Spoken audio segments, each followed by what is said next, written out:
70세가 넘으면 이상하게 두 부류로 나뉩니다. 같은 나이인데 어떤 분은 얼굴이 밝고 평온하지만 어떤 분은 생기가 없고 항상 지쳐 있습니다. 차이가 뭘까요? 돈일까요? 아닙니다. 많이 배운 거? 역시 아닙니다. 성공한 자식이 있는 거? 이것도 아닙니다. 그 차이는 바로 단 하나, 불필요한 것을 줄였느냐, 아직도 붙잡고 있느냐의 차이입니다. 2025년 노년 행복 연구 결과 70대 이후 삶의 만족도를 가르는 건 소득이 아니라 얼마나 삶을 단순하게 만들었느냐였습니다. 더 많이 가진 사람이 아니라 더 많이 내려놓은 사람이 훨씬 행복했습니다. 70대는 60대와 완전히 다릅니다. 체력도 다르고 시간도 다르고 삶의 무게도 다릅니다. 이제는 채울 때가 아니라 덜어낼 때입니다. 이것을 알면 남은 인생이 천국이 되지만 모르면 하루하루가 지옥 같습니다. 딱 6가지만 정확하게 짚어드리겠습니다. 영상을 끝까지 보시면 여러분도 그 해답을 알게 되십니다. 자, 지금부터 시작합니다. 첫 번째, 줄여야 할 것은 자식 걱정입니다. 처음에 말씀드린 72세 오말순 씨 이야기를 더 들려드릴게요. 말순 씨는 평생 자식 걱정으로 살았습니다. 아들이 어릴 때는 성적 걱정, 대학 걱정, 취직 걱정, 아들이 결혼하고 나서는 며느리 걱정, 손주 걱정, 아들이 45살이 된 지금도 걱정이 안 멈췄어요. 매일 아침 눈을 뜨면 아들 생각이 먼저 났습니다. 어제 늦게까지 일했는데 밥은 제대로 먹었을까? 요즘 얼굴이 안 좋아 보이던데 어디 아픈 거 아닐까? 회사에서 스트레스 받는다고 했는데 괜찮을까? 하루에 문자를 서너 번 보냈어요. 밥 먹었어? 퇴근했어? 오늘 어땠어? 아들이 답장을 안 하면 불안했어요. 10분, 20분, 30분. 답장이 없으면 전화했습니다. 왜 문자 안 봐? 엄마 회의 중이었어요. 회의 중에도 잠깐 볼 수 있잖아. 엄마, 나 일해야 해요. 그날 오후에 아들한테서 문자가 왔어요. 엄마, 나 사고 났어요. 말순 씨는 그 5글자를 보는 순간 숨이 막혔습니다. 전화를 했는데 안 받았어요. 머릿속이 하얗게 됐습니다. 사고가 났는데 전화를 안 받아? 크게 다친 거야.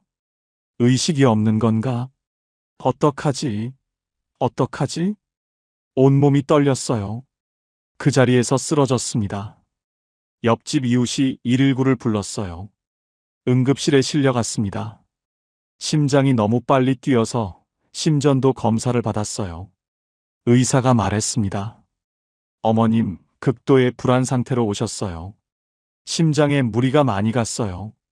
평소에 걱정을 많이 하시죠? 말순 씨가 멍하니 고개를 끄덕였습니다. 얼마 후 아들이 응급실로 달려왔어요. 멀쩡했습니다. 엄마, 나 괜찮아. 주차장에서 범퍼 살짝 긁힌 거야. 보험사에 전화하느라 전화 못 받은 거예요. 말순 씨는 그 말을 듣고 눈물이 터졌습니다. 안도의 눈물이었어요. 아들이 엄마 손을 꼭 잡았습니다. 아들도 울고 있었어요. 엄마, 나 45살이야. 엄마 걱정이 이제 엄마한테 병이 되고 있어. 오늘 내가 멀쩡한데 엄마가 응급실에 왔잖아. 엄마, 제발 나 믿어줘. 나 알아서 잘 살 수 있어요. 엄마가 행복해야 나도 마음이 편해요. 엄마가 걱정하면 나도 하루 종일 마음이 무거워. 말순 씨는 아들 손을 꼭 쥐고 말했어요. 알았어. 엄마가 잘못했다. 이제 믿을게. 엄마가 너무 무서워서 그랬어. 퇴원하고 나서 말순 씨가 달라졌습니다. 아침에 눈 떠도 문자를 참았어요. 힘들었습니다. 손이 근질근질했어요. 밥 먹었는지 물어보고 싶은데 그래도 참았습니다. 대신 베란다에 나가서 화분에 물을 줬어요. 꽃이 피어 있었습니다. 이 꽃 폈네. 예쁘다. 처음으로 꽃이 눈에 들어왔어요. 오후에 동네 공원을 걸었습니다. 벤치에 앉아서 하늘을 봤어요. 하늘이 이렇게 파랬구나. 저녁에 아들한테서 먼저 문자가 왔습니다. 엄마 오늘 어땠어? 말순 씨가 웃었어요. 나 오늘 꽃 보고 하늘 봤어. 좋았어. 엄마 잘하셨어요. 2025년 가족관계 연구에서 자녀에 대한 과도한 걱정이 부모의 심혈관 질환 위험을 2.8배 높이고 오히려 자녀와의 관계를 악화시키는 것으로 나타났습니다. 걱정은 사랑이 아닙니다. 진짜 사랑은 믿는 겁니다. 자식 걱정을 내려놓으면 내 심장이 살고 내 인생이 시작됩니다. 두 번째, 줄여야 할 것은 해야 한다는 책임 강박입니다. 75세 김복순 씨 이야기를 들려드릴게요. 복순 씨는 새벽 4시에 일어났습니다. 손주 생일이었거든요. 미역국 끓여야 하고, 잡채해야 하고, 불고기 재워야 하고, 전 부쳐야 했어요. 사흘 전부터 준비했습니다. 시장 보고, 재료 손질하고, 전날 밤 늦게까지 준비했어요. 그런데 아침부터 머리가 이상했습니다. 한쪽이 띵하고 어지러웠어요. 왜 이러지? 잠깐 앉았다가 일어났습니다. 괜찮아. 조금 있으면 나아지겠지. 오늘 생일상은 차려야지. 그때 며느리가 왔어요. 어머님 얼굴이 안 좋으세요. 좀 쉬세요. 괜찮아. 내가 해야지. 어머님 저랑 같이 해요. 아니야. 네가 왜 해? 내가 할게. 오전 10시였어요. 전 부치다가 복순 씨가 갑자기 쓰러졌습니다. 며느리가 119를 불렀어요. 응급실에서 검사를 받았습니다. 의사가 말했어요. 어머님 뇌졸중 전조 증상이에요. 30분만 더 늦게 오셨으면 큰일 날 뻔했어요. 30분이요? 네, 아슬아슬했어요. 증상 느끼셨을 텐데요. 왜 참으셨어요? 복순 씨가 대답했습니다. 손주 생일상 차려야 해서요. 의사가 잠깐 말을 못했어요. 그리고 조용히 말했습니다. 어머님, 생일상보다 어머님이 더 중요해요. 복순 씨는 그 말을 듣고 눈물이 났습니다. 내가 안 하면 누가 한다고? 내가 해야 한다고 생각했는데. 아들이 병실로 들어왔어요. 아들의 눈이 빨개져 있었습니다. 엄마, 우리 생일상 필요 없어요. 엄마가 있어야 해요. 엄마 없으면 생일이 무슨 의미 있어요. 복순 씨는 아들 얼굴을 보면서 생각했어요. 내가 없어도 생일은 지낼 수 있구나. 그런데 내가 없으면 아들한테는 진짜 생일이 없겠구나. 퇴원하고 처음으로 아무것도 안 한 날이 있었어요. 그냥 소파에 앉아 있었습니다. 며느리가 밥을 차렸어요. 아들이 설거지를 했습니다. 복순 씨는 그냥 앉아서 봤어요. 처음에는 불편했습니다. 저거 내가 해야 하는데. 그래도 참았어요. 밥을 먹었습니다. 며느리가 차렸는데 맛있네. 설거지 끝난 부엌이 깨끗했어요. 내가 안 해도 깨끗하네. 그날 저녁 복순 씨는 오랜만에 일찍 잠들었어요. 몸이 가벼웠습니다. 아침에 일어나서 생각했어요. 어제 내가 아무것도 안 했는데 세상이 안 무너졌네. 오히려 더 좋았네. 2025년 노인 건강연구에서 70대 이상 여성의 과로로 인한 뇌혈관 질환 발병률이 60대보다 2.3배 높았습니다. 몸이 신호를 보내고 있어요. 할 수 있어도 안 할 권리, 이제 여러분 것입니다. 해야 한다는 강박을 내려놓는 것. 그게 70 이후 내 몸을 지키는 첫 번째 방법입니다. 세 번째, 줄여야 할 것은 과거에 대한 후회와 원망입니다. 77세 박정래 씨 이야기를 들려드릴게요. 정래 씨는 50년 된 원망을 품고 살았어요. 결혼하고 첫 해에 시어머니한테 큰 상처를 받았거든요. 어린 새댁이 부엌에서 국을 끓이고 있었어요. 시어머니가 들어오더니 냄비를 들여다보고 말씀하셨습니다. 이게 뭐야? 이걸 국이라고 끓였어? 우리 아들이 이걸 먹어야 해? 정래 씨는 그 말에 가슴이 무너졌어요. 얼마나 노력해서 끓인 국인데. 그런데 한마디도 못했어요. 죄송해요 하고 고개를 숙였습니다. 그게 시작이었어요. 시어머니는 틈만 나면 정래 씨를 구박했습니다. 음식이 어떻고, 청소가 어떻고, 아이를 어떻게 키우냐고. 정래 씨는 50년 동안 그 말들을 가슴에 쌓았어요. 시어머니는 20년 전에 돌아가셨습니다. 그런데 정래 씨 마음속에서는 시어머니가 안 돌아가셨어요. 혼자 밥 먹다가도 그 생각이 났어요. 그때 그 말이 얼마나 상처였는데. 잠들기 전에도 그 생각이 났습니다. 내가 뭘 잘못했다고 그렇게 구박했을까?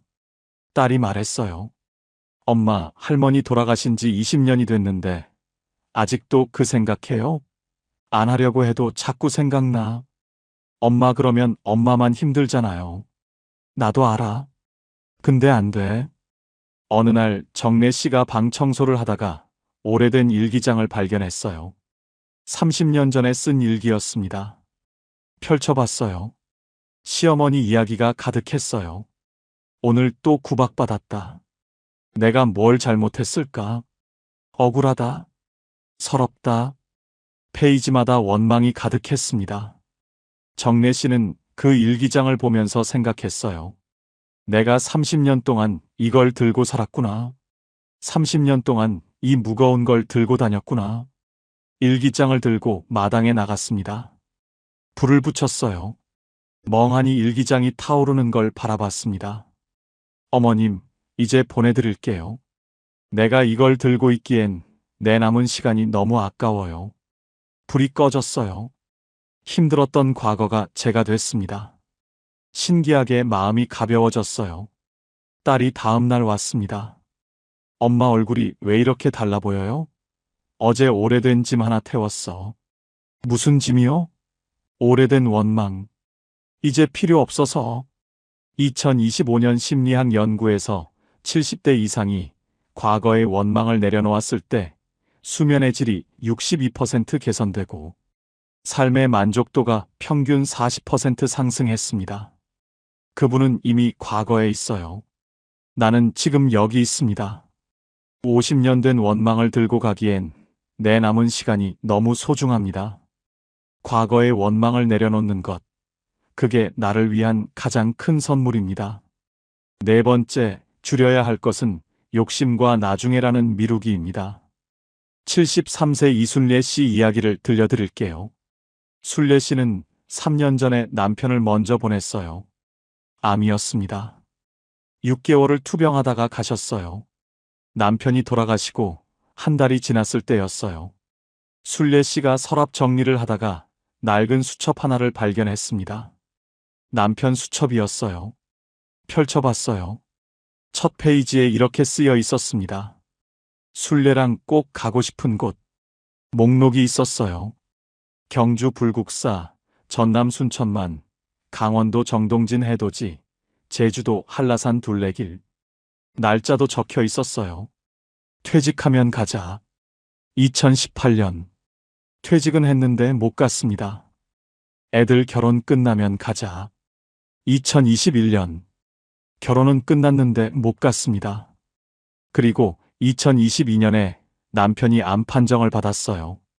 순례 씨는 수첩을 쥔 채로 한참을 울었습니다. 여보, 우리 같이 가기로 했는데. 나중에 가자고 했는데 나중이 없었네. 수첩을 가슴에 꼭 품었어요. 그리고 결심했습니다. 내가 혼자라도 가야겠다. 여보 못 가지. 딸한테 전화했어요. 엄마 어디 가려고요? 경주. 아버지랑 가려고 했던 곳. 엄마 혼자요? 응, 혼자. 아버지 수첩에 있던 곳이야. 딸이 잠깐 말을 못했어요. 엄마, 제가 같이 갈게요. 아니야. 엄마 혼자 가고 싶어. 순례 씨는 혼자 기차를 탔습니다. 경주에 내렸어요. 불국사로 걸어갔습니다. 남편 수첩을 가방에 넣고 갔어요. 불국사 앞에 섰을 때 눈물이 났습니다. 여보, 나왔어. 우리 같이 오기로 했던 곳. 나 혼자 왔어. 여기 정말 좋다. 같이 왔으면 더 좋았을 텐데. 한참 서 있었어요. 그리고 사진을 찍었습니다. 수첩을 꺼내서 첫 번째 줄에 체크를 했어요. 경주 불국사. 그 다음부터 순례시가 달라졌습니다. 아끼던 것들을 꺼내 쓰기 시작했어요. 결혼 선물로 받은 찻잔 세트를 꺼냈습니다. 30년 만에 처음으로 꺼냈어요. 나중에 귀한 날 쓰려고 아꼈는데 오늘이 귀한 날이야. 내가 살아있는 오늘이. 2025년 노년 삶의 질 연구에서 70대 이상이 나중에를 지금으로 바꿨을 때 행복지수가 평균 35% 상승했고, 특히 배우자를 먼저 보낸 노인에게서 가장 큰 변화가 나타났습니다. 나중은 오지 않을 수도 있어요. 아끼던 그릇 꺼내세요. 가고 싶은 곳 지금 가세요. 오늘이 가장 귀한 날입니다. 5번째, 줄여야 할 것은 관계의 숫자입니다. 79세 강순덕 씨 이야기를 들려드릴게요. 순덕 씨는 50년 된 친구 모임이 있었어요. 20살에 만났으니까 50년이 넘었습니다. 한 달에 한 번 만났어요. 그런데 70대 중반이 넘으면서 모임이 이상해졌습니다. 친구 하나가 작년에 세상을 떠났어요. 또 한 명은 요양병원에 들어갔습니다. 남은 친구들이 모였어요. 밥을 먹으면서 이야기를 나눴습니다. 순덕 씨가 며칠 전에 있었던 재미있는 일을 이야기했어요. 한창 이야기하다가 중간에 말이 생각이 안 났습니다. 아, 그게 뭐였더라? 그 배우 이름이 뭔지. 친구가 말했어요. 순덕아, 너 요즘 깜빡깜빡하는 거 많아지지 않았어? 치매 아니야? 좌중이 조용해졌습니다. 순덕 씨는 웃으면서 넘겼어요. 에이, 설마. 밥을 마저 먹었습니다. 그런데 집에 오는 길에 눈물이 났어요. 50년 친구한테 그 말을 들을 줄 몰랐습니다. 집에 와서 한참을 울었어요. 50년을 같이 지냈는데 그 말을 나한테 해. 다음 날 거울을 봤습니다. 내가 치매처럼 보이나. 자꾸 그 말이 생각났어요. 밥을 먹다가도, TV를 보다가도, 그 모임에 다음 달에 또 가야 하나 생각했습니다. 가기 싫었어요. 그런데 안 가면 또 어떻게 생각할까? 고민하다가 결심했습니다. 안 가겠다. 만나고 나서 기분 나빠지는 모임은 안 가겠다. 남은 시간이 얼마나 된다고 상처받으러 가냐? 연락을 끊었어요. 처음엔 전화가 왔습니다. 안 받았어요. 서서히 연락이 줄었습니다. 지금 순덕 씨는 딱 한 명하고만 연락해요. 중학교 때부터 알던 친구입니다. 65년 된 친구예요. 이 친구는 달라요. 만나면 자랑도 없고 험담도 없어요. 나 요즘 무릎이 아파하면 나도 그래. 우리 같이 병원 가자 합니다. 그냥 편해요. 한 달에 한 번 만납니다. 순덕 씨가 말했어요. 65년 된 친구 한 명이 50년 된 친구 10명보다 나아. 만나고 나서 기운 나는 사람 한 명이면 충분해. 2025년 노인복지연구에서 70대 이상은 소모적인 관계를 정리한 후 우울감이 평균 45% 감소하고 삶의 만족도가 높아졌다고 답했습니다. 나이 들수록 사람이 많을수록 좋은 게 아닙니다. 만나고 나서 기운 나는 사람 한 명이면 충분합니다. 관계의 숫자를 줄이는 것, 그게 노년의 지혜입니다. 6번째, 줄여야 할 것은 비교하는 마음입니다. 71세 한금자 씨 이야기를 들려드릴게요. 금자 씨는 매주 화요일마다 경로당에 나갔어요. 동네 어르신들이 모이는 곳입니다. 처음엔 좋았어요. 사람도 만나고 밥도 같이 먹고. 그런데 어느 순간부터 가기가 싫어졌습니다. 경로당에 가면 꼭 이런 이야기가 나왔어요. 금자 씨 아들이 뭐해요? 금자 씨 아들은 작은 가게를 운영해요. 특별히 잘 나가지도 않고 그렇다고 못 사는 것도 아닌 평범한 아들입니다. 아, 가게해요. 어떤 가게요? 그냥 동네 가게요. 옆에 앉은 어르신이 말했어요. 우리 아들은 이번에 과장 됐어요. 대기업이에요. 또 다른 어르신이 말했습니다. 우리 딸은 미국에 있어요. 거기서 의사예요.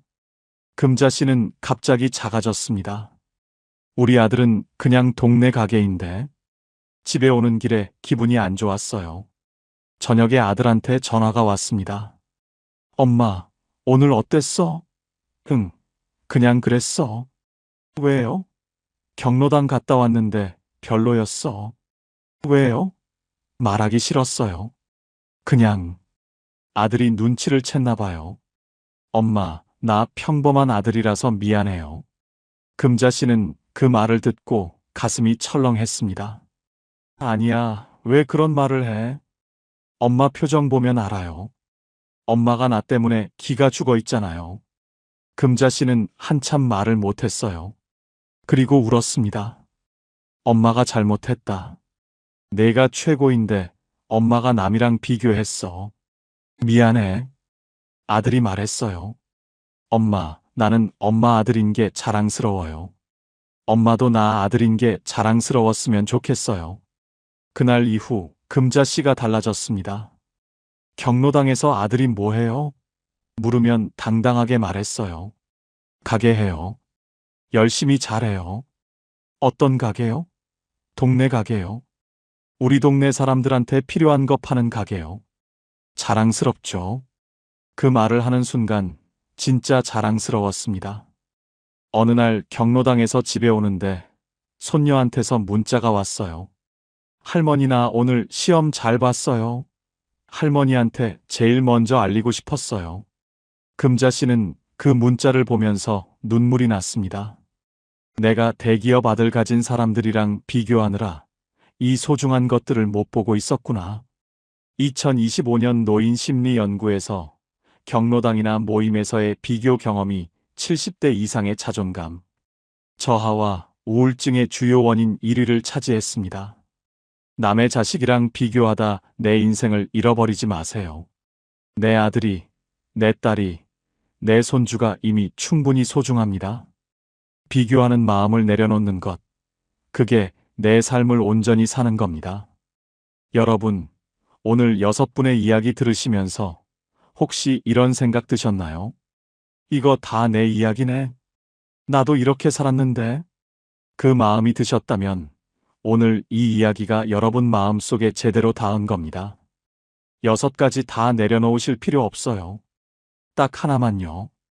오늘 자식한테 문자 보내고 싶은 걸 한 번만 참으셨다면 그게 첫 번째입니다. 오래된 원망이 떠올랐을 때 이제 그만해도 되겠다 하셨다면 그게 세 번째예요. 아껴두던 찻잔 꺼내서 커피 한 잔 마셨다면 그게 네 번째입니다. 이 중에 하나만 하셨어도 오늘 하루 정말 잘 사신 겁니다. 70 이후의 삶은 더 채우는 게 아닙니다. 하나씩 내려놓는 겁니다. 짐이 가벼워질수록 발걸음이 가벼워지고 발걸음이 가벼워질수록 하루가 소풍이 됩니다. 우리는 평생 주는 것만 배웠지 멈추는 것은 배우지 못했습니다. 하지만 이제는 압니다. 조금 덜 해주는 것도 사랑이라는 걸요. 이제는 짐을 내려놓아도 됩니다. 이제는 나를 위해 살아도 됩니다. 오늘 여러분이 가장 내려놓고 싶은 것 딱 하나 댓글로 남겨주세요. 여러분의 한마디가 같은 짐을 지고 살아온 누군가에게 큰 용기가 됩니다. 이 이야기가 도움이 되셨다면 가장 사랑하는 분께 조용히 공유해 주세요. 나눔은 결국 가장 따뜻한 선물입니다. 지금까지 황금노후였습니다. 감사합니다. 여러분, 오늘 아침에 눈 뜨자마자 어떤 생각이 드셨나요? 아이고, 오늘은 뭐 하지? 또 하루가 지겹네 하며 한숨부터 나오셨나요? 아니면 오늘도 내 마음대로 신나는 하루 보내야지 하며 환하게 웃으며 하루를 시작하셨나요? 같은 아침이지만 누군가는 무겁게, 누군가는 가볍게 하루를 엽니다. 도대체 무엇이 노년의 팔자를 가를까요? 강남의 빌딩 한 채? 자식이 벤처기업 사장이면 뭐합니까? 바쁘다고 1년에 한 번 얼굴 보기도 힘듭니다. 그건 허울 좋은 껍데기지요. 수백억 수천억 자산가여도 병원에 누워 아무것도 못하면 그게 무슨 소용입니까? 오늘 제가 드릴 말씀은 70, 80이 되어도 당당하게 매일을 소풍처럼 즐겁게 사는 진짜 상팔자들의 비밀 8가지를 알아보고자 합니다. 내 팔자는 왜 이래? 하시는 분은 오늘 이야기를 끝까지 들어보세요. 영상이 끝날 때쯤 인생의 해답을 얻으시고 여러분의 인생이 달라 보일 겁니다. 자, 팔자 좋은 사람의 8가지 비밀 시작하겠습니다. 첫 번째, 죽을 때까지 내 집에서 사는 사람입니다. 여러분, 이게 얼마나 큰 축복인지 아십니까? 제가 아는 분 중에 이런 분이 계셨습니다. 70대 후반의 김할머니라는 분인데요. 서울 변두리에 작은 빌라 한 채를 가지고 계셨어요. 평수로 치면 15평도 안 되는 정말 아담한 집이었지요. 엘리베이터도 없는 3층이었고 벽지는 오래돼서 살짝 누렇게 변해 있었습니다. 그런데 이 할머니를 볼 때마다 느끼는 게 있었어요.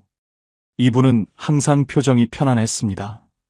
자식들이 요양병원 가시라고 몇 번이나 권유했대요. 어머니, 이제 혼자 계시기 힘드시잖아요. 우리가 좋은 데 알아볼게요. 그런데 할머니는 단호하게 거절하셨답니다. 아니다. 내가 죽더라도 이 집에서 죽을 거다. 이게 비록 작고 낡았어도 여기가 내 집이다. 왜 그랬을까요? 이유는 간단합니다. 내 집에 있으면 아침에 일어나서 화장실 갈 때 누구 눈치 안 봐도 됩니다. 밤 10시에 배고파서 라면 끓여 먹어도 미안하지 않습니다. TV 볼륨을 조금 크게 틀어도 친구가 갑자기 찾아와도 아무 문제가 없어요. 그런데 자식 집에 가면 어떻습니까? 며느리 눈치, 손주 눈치, 사위 눈치 숨 쉬는 것조차 조심스러워집니다. 요양병원은 또 어떻고요? 아무리 좋은 시설이라 해도 거긴 내 집이 아닙니다. 정해진 시간에 밥 먹고 정해진 시간에 자야 하고 내 마음대로 할 수 있는 게 하나도 없지요. 그래서 말씀드립니다. 내 집이라는 건 단순히 건물 한 채를 의미하는 게 아닙니다. 그건 자유입니다. 존엄입니다. 권력입니다. 아무리 작아도 아무리 낡아도 내 명의로 된 집 한 채가 있다는 것. 그곳에서 내가 하고 싶은 대로 살 수 있다는 것. 이게 바로 노년의 첫 번째 팔자입니다. 혹시 여러분 중에 자식한테 집을 넘겨주신 분 계십니까? 아니면 집을 팔아서 돈을 자식한테 주신 분? 그렇다면 한번 생각해 보세요. 지금 여러분은 어디에 살고 계십니까? 자식이 마련해준 집에 살고 계시다면 그게 과연 진짜 내 집일까요? 물론 효자 효녀들이야 부모님 모시는 걸 당연하게 여기겠지만 문제는 여러분의 마음입니다. 아무리 자식이 잘해줘도 내 명의가 아니면 마음 한구석이 늘 불편합니다. 내가 여기 있어도 되나 이런 생각이 자꾸 들거든요. 저는 어르신들한테 항상 이렇게 말씀드립니다. 집은 마지막까지 절대 넘기지 마세요. 그게 여러분의 생명줄입니다. 조금 강한 표현 같지만 이게 현실입니다. 내 집이 있어야 자식들 앞에서도 당당할 수 있고 내 인생의 마지막까지 주도권을 쥘 수 있습니다. 김할머니는 결국 그 작은 빌라에서 85세까지 사시다가 어느 봄날 아침 편안하게 돌아가셨습니다. 자식들이 발견했을 때 할머니는 당신이 평생 좋아하시던 베란다 자리에 앉아 계셨대요. 창문 너머로 아침 햇살이 쏟아지는 그 자리에서 말이지요. 장례식장에서 들은 이야기인데 할머니의 큰딸이 이렇게 말씀하시더군요.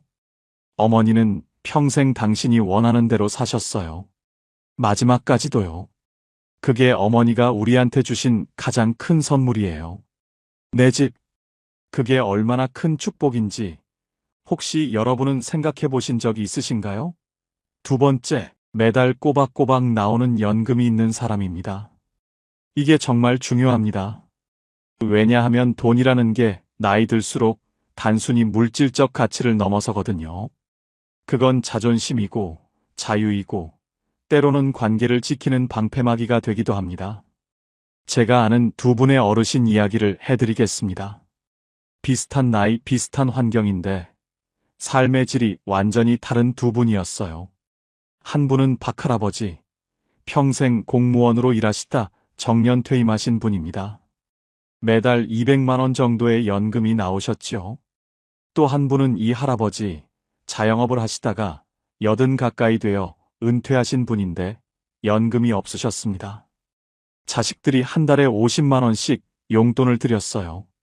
겉으로 보기엔 박할아버지가 돈이 더 많으니까 당연히 더 여유롭겠지 생각하실 겁니다. 맞습니다. 그런데 여기엔 돈의 액수보다 더 중요한 차이가 있었어요. 바로 누구 이름으로 나오는 돈인가 하는 겁니다. 박할아버지는 매달 20일이 되면 본인 통장으로 연금이 들어왔습니다. 아무한테도 손 벌릴 필요 없이 그냥 국가에서, 정확히는 당신이 평생 일한 대가로 자동으로 입금되는 돈이었지요. 할아버지는 그 돈으로 마트에서 장도 보시고 가끔 친구들 만나면 밥도 사시고 손주들한테 용돈도 주셨습니다. 누가 뭐라 하지 않아도 당신이 원하는 대로 쓰셨어요. 반면 이 할아버지는 어땠을까요? 매달 첫째 주 일요일 자식들이 모이는 날이면 큰아들이 봉투를 건네주었습니다. 아버지, 이번 달 용돈이요. 그 순간 할아버지 표정이 어땠는지 아십니까? 고맙긴 한데 어딘가 모르게 기가 죽어 보이셨어요. 봉투를 받으면서 고맙다, 고맙다 연신 말씀하시는데 그 고마움 뒤에 미안함이 묻어 있었습니다. 자식들도 억지로 주는 건 아니었지만 이 할아버지는 늘 눈치가 보이셨던 거지요. 더 안타까운 건 이 할아버지는 그 50만 원을 쓰는 것조차 조심스러워 하셨다는 겁니다. 애들이 번 돈인데 하시면서 본인 몸이 아파도 병원 가는 걸 미루시고 친구 만나는 것도 자제하셨어요. 돈의 액수가 문제가 아니었습니다. 내 돈이 아니라 자식 돈이라는 생각 때문에 그 돈을 쓸 때마다 마음에 빚이 쌓였던 겁니다. 여러분, 이게 연금의 힘입니다. 연금은 단순히 생활비가 아닙니다. 그건 노년의 자존심을 지켜주는 강력한 무기예요. 내 이름으로 나오는 돈이 있다는 것, 그래서 자식한테 손 안 벌려도 된다는 것, 이게 얼마나 큰 위안인지 모릅니다. 그래도 자식이 효자인데 뭐 어때요? 자식한테 받으면 되지. 이렇게 생각하실 수도 있습니다. 물론 그럴 수도 있지요. 하지만 말입니다. 아무리 효자라도 그 돈을 받을 때마다 부모 마음 한구석은 불편합니다. 사람이란 게 원래 그렇습니다. 베푸는 사람보다 받는 사람이 더 마음이 무겁거든요. 특히 나이 들면 자식한테 짐이 되고 싶지 않은 게 부모 마음 아니겠습니까? 그래서 제가 감히 말씀드립니다. 여러분이 지금 50대, 60대 초반이시라면 연금 준비를 꼭 하세요. 국민연금이든 개인연금이든 뭐든 상관없습니다. 중요한 건 매달 자동으로 나오는 돈을 만들어 놓는 겁니다. 그게 80대의 여러분을 지켜줄 겁니다. 그리고 이미 70대, 80대가 되신 분들, 혹시 지금 자식들한테 용돈 받고 계신가요? 그렇다면 자식들한테 너무 미안해하지 마세요. 여러분이 그 자식들 키우느라 얼마나 고생하셨습니까? 밤낮으로 일하고 끼니 걸으면서 학원비 댔고 아플 때도 참으면서 자식들 입혔고 먹였잖아요. 그러니 지금 받는 용돈은 빚을 받는 게 아니라 그저 당연한 되갚음일 뿐입니다. 하지만 그럼에도 불구하고 내 이름으로 나오는 돈이 있는 사람은 그렇지 않은 사람보다 마음이 훨씬 가볍습니다. 지갑이 두둑해야 마음도 두둑해지는 법이니까요. 세 번째, 혼자서도 기가 막히게 잘 노는 사람입니다. 혹시 여러분 주변에 이런 분 안 계십니까? 자식들은 멀리 살고 배우자도 없고 친구들도 이제 다들 몸이 불편해서 자주 못 만나는데 그런데도 이상하게 심심해하지 않고 매일 뭔가 재미있게 사는 사람 말이에요. 제가 동네에서 만난 최할머니가 딱 그랬습니다. 올해 76세이신데 혼자 사세요. 남편은 10년 전에 돌아가셨고 자식들은 하나는 미국, 하나는 부산에 살아서 1년에 명절 때나 볼까 말까 합니다. 그런데 이 할머니를 보면 외롭다는 느낌이 전혀 안 들어요. 오히려 늘 바빠 보이고 얼굴에 생기가 돌았어요. 어느 날 제가 궁금해서 물어봤습니다. 할머니, 혼자 사시는데 심심하지 않으세요? 그랬더니 할머니가 웃으시면서 이렇게 대답하셨어요. 심심할 틈이 어딨어? 아침에 일어나면 베란다 화분 물 주고, 그 다음에 유튜브로 요가 하나 따라하고, 점심 먹고 나면 피아노 연습하고, 저녁엔 드라마 보다가 책 읽다가 자면 하루가 금방 가더라고. 저는 그 말을 듣고 깜짝 놀랐습니다. 76세에 유튜브로 요가를 배우고 피아노를 독학으로 연습하신다니요. 할머니는 이어서 말씀하셨어요. 처음엔 나도 남편 없고 나이 드니까 외로웠어. 그런데 자꾸 사람들 찾아다니고 전화하고 그러다 보니까 나만 힘들더라고. 다들 바쁘고 또 나이 들면 각자 사정이 있잖아. 그래서 생각했지. 차라리 혼자 즐길 수 있는 걸 찾자. 그게 답이었어. 여러분, 이게 정말 중요한 이야기입니다. 나이 들면 외로움이 찾아옵니다.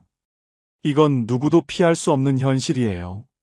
자식들은 자식들 인생이 있고, 친구들도 각자 사정이 있고, 배우자마저 먼저 가버리면 정말 혼자가 됩니다. 그런데 여기서 두 부류로 나뉩니다. 한 부류는 끊임없이 외부에서 즐거움을 구하는 사람들입니다. 자식한테 전화하고, 나 심심하다 하고, 친구들한테 매일 연락하고. 그런데 이게 문제가 뭐냐면, 상대방이 내 기대만큼 반응해주지 않으면 실망하고 서운해지거든요. 내가 이렇게 외로운데 자식들은 왜 안 오나, 친구는 왜 연락 안 하나 하면서 마음에 상처만 쌓이게 됩니다. 또 한 부류는 혼자서도 즐거움을 만들어내는 사람들입니다. 최할머니처럼 말이지요. 이런 분들은 타인에게 행복을 구걸하지 않습니다. 본인이 스스로 즐거움의 원천이 되는 거예요. 텃밭 가꾸기, 그림 그리기, 악기 배우기, 독서, 글쓰기, 유튜브 보기, 뭐든 상관없습니다. 중요한 건 그 시간이 온전히 내 것이고 내가 주도하는 시간이라는 점입니다. 철학자 쇼펜하우어가 이런 말을 했습니다. 홀로 있을 수 있는 사람만이 자유롭다. 나이 들어 진짜 자유로운 사람은 누구한테 기대지 않아도 되는 사람입니다. 물론 사람은 사회적 동물이니까 완전히 혼자 살 수는 없지요. 하지만 적어도 혼자 있는 시간이 고통이 아니라 축복이 되어야 노년이 편안합니다. 여러분, 혹시 지금 혼자 있는 게 두렵지는 않으신가요? 자식들이 안 오면 불안하고, 친구가 연락 안 하면 서운하고, TV만 켜놓고 하루 종일 멍하니 시간 보내고 계시진 않으신가요? 그렇다면 지금부터라도 찾아보세요. 내가 정말 좋아하는 게 뭔지, 시간 가는 줄 모르고 빠져드는 게 뭔지, 그게 바로 여러분의 노년을 지켜줄 무기가 될 겁니다. 혼자서도 기가 막히게 잘 노는 사람. 그런 사람은 외롭지 않습니다. 아니, 정확히 말하면 고독을 즐길 줄 압니다. 고독과 외로움은 다릅니다. 외로움은 고통이지만 고독은 선물이거든요. 네 번째, 돈 걱정 없이 두 다리 뻗고 잠드는 사람입니다. 여기서 오해하지 말아야 할 게 있습니다. 제가 말하는 건 수십억 자산가가 되라는 게 아니에요. 그저 분수에 맞게 쓸 돈이 준비되어 있으면 된다는 겁니다. 강 할아버지라는 분이 계셨습니다. 평생 중소기업에서 일하시다 은퇴하셨는데 재산이라고 해봐야 작은 아파트 한 채와 예금 몇 천만 원이 전부였어요. 자식들한테 물려줄 만한 큰 돈도 없고 해외여행 다닐 여유도 없었습니다. 하지만 이 할아버지는 늘 마음이 편안해 보이셨어요. 제가 어느 날 여쭤봤습니다. 할아버지, 노후 준비 잘하신 것 같아요. 그랬더니 할아버지가 이렇게 말씀하셨습니다. 잘하긴. 나 별로 가진 거 없어. 그냥 내일 먹을 쌀 걱정 안 하고 아프면 병원 갈 돈 있고 가끔 손주들 용돈 줄 수 있으면 그걸로 됐지 뭐. 욕심 안 내면 사는 게 별로 안 힘들더라고. 여러분, 이게 핵심입니다. 노후에 필요한 돈은 생각보다 많지 않습니다. 물론 병원비, 생활비, 여가비 이런 것들이 필요하긴 하지만 가장 중요한 건 마음의 안정이에요. 내일 당장 쌀이 떨어질까봐 조마조마하지 않고 갑자기 아파도 병원 갈 돈이 있다는 확신, 이게 노년의 평화를 만듭니다. 반대로 돈은 많은데 불안한 사람들도 있습니다. 제가 아는 한 할머니는 자식들한테 이미 재산을 다 물려주셨어요. 내가 죽으면 너희가 상속세 내느라 힘들까봐 하시면서 미리 증여하신 거지요. 그런데 문제가 뭐였는지 아십니까? 정작 본인 수중엔 돈이 별로 없게 된 겁니다. 자식들이 효자고 효녀니까 생활비는 대주지만 그래도 할머니는 늘 불안하셨어요. 내가 오래 살면 애들한테 짐이 되는 거 아닐까? 이런 걱정에 밤잠을 설치셨다고 합니다. 여기서 우리가 배울 교훈이 있습니다. 자식한테 재산을 물려주는 건 좋은데 본인 몫은 반드시 남겨놔야 한다는 겁니다. 죽는 날까지 본인이 쓸 돈은 본인이 직접 쥐고 있어야 해요. 그래야 자식들 앞에서도 당당하고 갑자기 목돈이 필요해도 누구한테 손 안 벌립니다. 돈이라는 건 이상합니다. 있으면 있는 대로 없으면 없는 대로 사는 게 인생인데 막상 노년이 되면 돈이 단순한 물질이 아니라 심리적 안전망이 되거든요. 통장에 찍힌 숫자가 많고 적음을 떠나서 나 지금 괜찮아. 당분간 걱정 없어.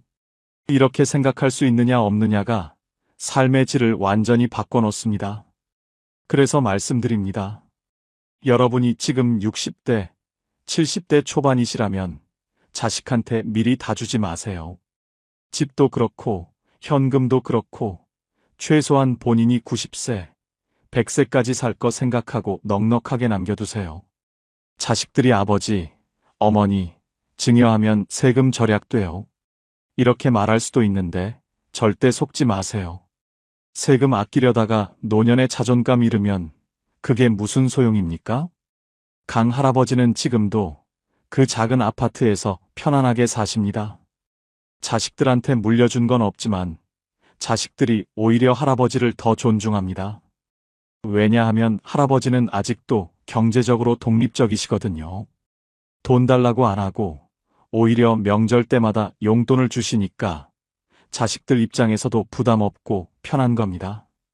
여러분, 돈 걱정 없이 두 다리 뻗고 잔다는 게 뭔지 아십니까? 밤에 누워서 내일 뭘 먹지? 병원비는 어떡하지? 자식한테 또 손 벌려야 하나? 이런 생각 안 하는 겁니다. 그냥 편안하게 눈 감고 오늘도 괜찮았어. 내일도 괜찮을 거야. 이렇게 생각하며 잠드는 겁니다. 5번째, 내 몸이 내 말을 잘 듣는 사람입니다. 이게 정말 중요합니다. 아무리 돈이 많아도, 아무리 자식이 잘나도 내 몸을 내가 제어할 수 없으면 행복하기 어렵습니다. 조 할아버지라는 분이 계셨어요. 젊었을 때 사업을 크게 하셔서 재산이 꽤 많으셨습니다. 서울에 아파트도 여러 채 있고 자식들도 다 잘 컸어요. 그런데 70대 중반에 중풍이 오셨습니다. 왼쪽 몸이 마비되면서 걷지도 못하고 말도 어눌해지셨어요. 자식들이 좋은 요양병원에 모시고 간병인도 붙여드렸지만 할아버지 표정은 늘 어두웠습니다. 어느 날 제가 병문안을 갔더니 할아버지가 눈물을 글썽이시면서 이렇게 말씀하시더군요.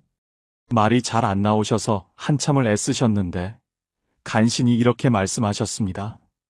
돈이 소용없더라. 화장실도 혼자 못 가는데 그 말을 듣고 저는 가슴이 먹먹했습니다. 평생 돈 벌느라 고생하시고 자식들 잘 키우시고 이제 편하게 사실 나이인데 정작 본인 몸을 본인이 컨트롤할 수 없으니 모든 게 무의미해진 겁니다. 반대로 윤 할머니는 어떠셨는지 말씀드리겠습니다. 올해 82세이신데 재산은 별로 없으세요. 작은 전셋집에서 혼자 사시는데 이 할머니는 매일 아침 30분씩 산책을 하십니다. 무릎도 좀 안 좋고 허리도 가끔 아프시지만 그래도 지팡이 짚고 천천히 동네 한 바퀴 도시는 겁니다. 그리고 집에 와서 혼자 밥 해 드시고, 청소하시고, 빨래하시고, 모든 걸 혼자 하세요. 제가 물어봤습니다. 할머니, 힘드시지 않으세요? 할머니가 웃으시면서 말씀하셨어요. 힘들긴 한데, 그래도 내 몸이 내 말을 들으니까 다행이지. 요새 내 또래들 보면 다들 누워 지내거나 휠체어 타고 다니는데, 나는 비록 느려도 내 발로 걷잖아. 그게 얼마나 큰 행운인지 몰라. 여러분, 이게 노년의 진실입니다.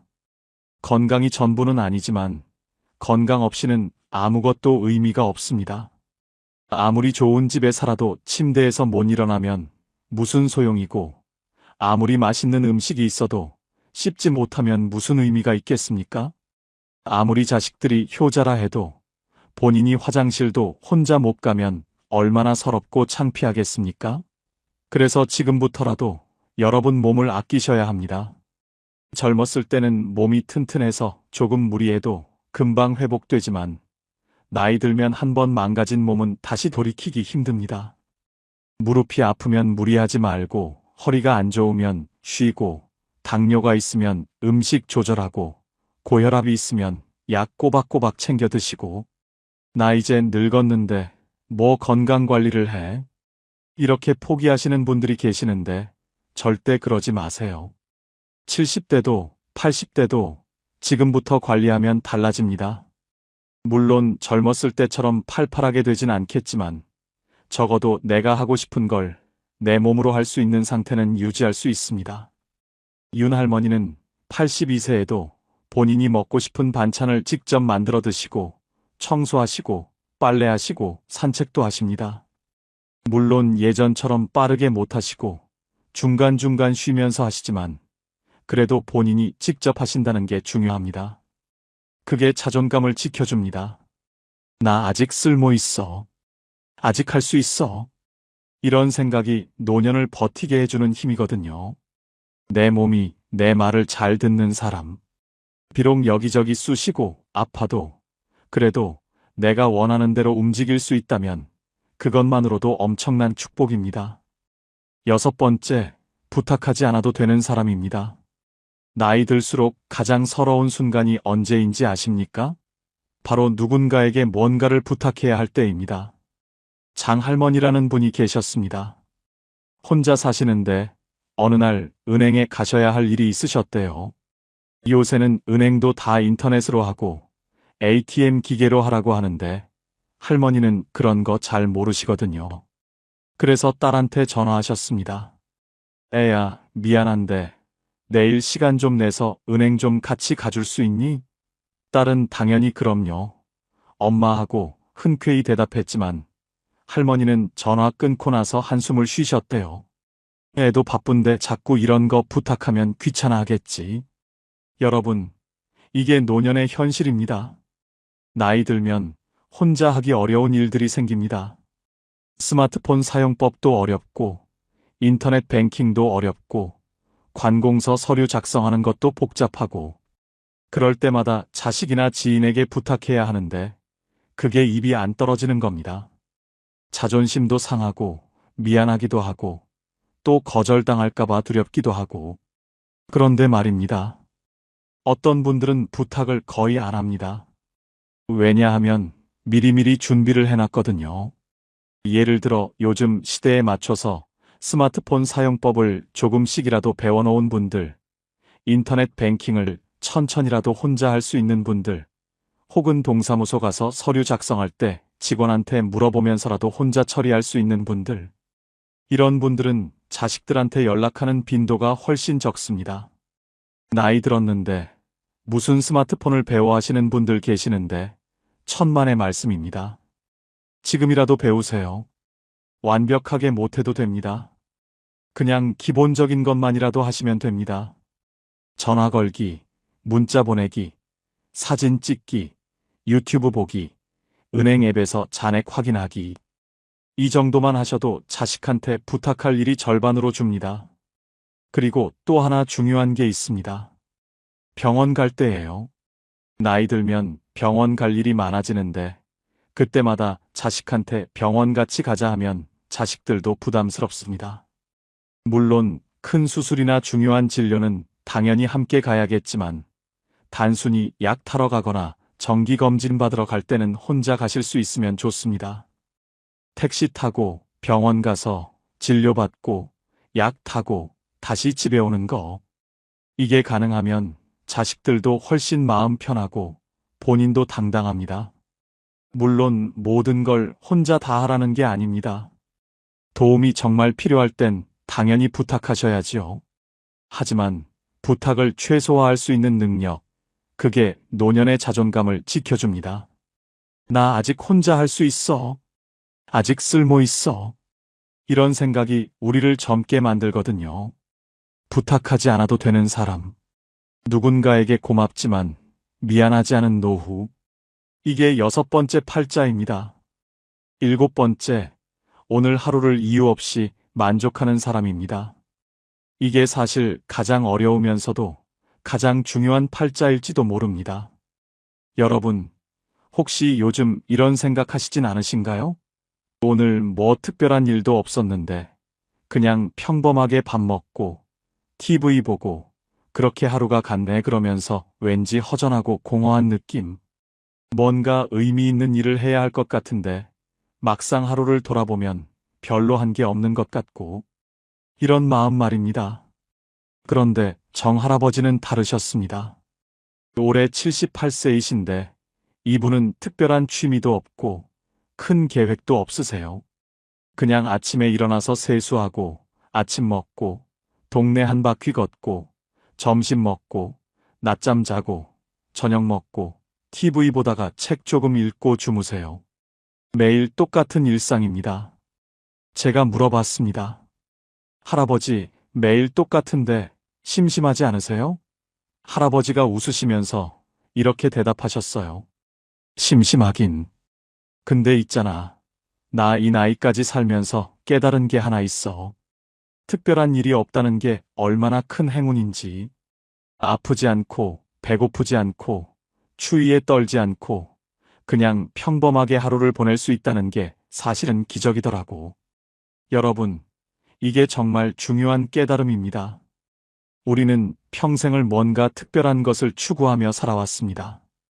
더 좋은 직장, 더 큰 집, 더 많은 돈, 자식들의 성공. 늘 무언가를 향해 달려왔죠. 그런데 나이 들면 이제 더 이상 추구할 게 별로 없어집니다. 직장도 은퇴했고, 집도 정해졌고, 자식들도 다 컸고, 그러니까 갑자기 허전해지는 겁니다. 이제 뭘 하며 살지? 하지만 정할아버지는 다른 관점을 가지고 계셨습니다. 뭘 하며 사나가 아니라 살아있다는 것 자체에 감사하신 거예요.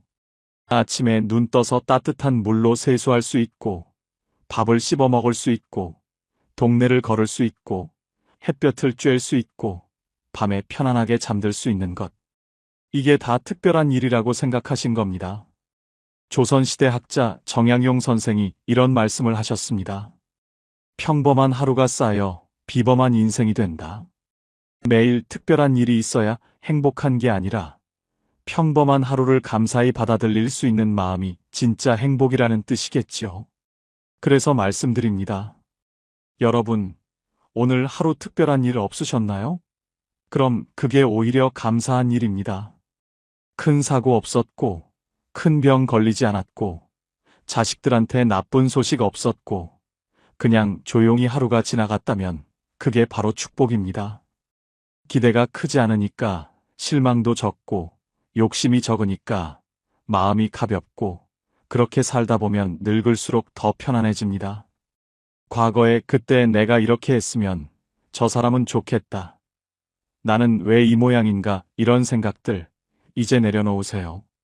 그런 생각들이 우리를 늙게 만듭니다. 비교하고 후회하고 부러워하는 그 순간 우리는 지금 이 순간을 놓치게 됩니다. 그리고 지금 이 순간이 사실은 가장 소중한 건데 말이죠. 오늘 하루를 이유 없이 만족하는 사람. 특별한 이벤트 없어도 따뜻한 밥 한 끼, 햇볕 드는 오후, 조용한 밤이면 오늘도 괜찮다고 말할 수 있는 사람입니다. 마지막 8번째, 정리할 줄 아는 사람입니다. 이건 좀 냉정하게 들릴 수도 있는데 사실은 매우 중요한 이야기입니다. 홍 할머니라는 분이 계셨습니다. 이분은 평생 친구 관계를 매우 소중히 여기신 분이었어요. 젊었을 때부터 친구들과 자주 만나고 연락하고 모임도 열심히 참석하셨지요.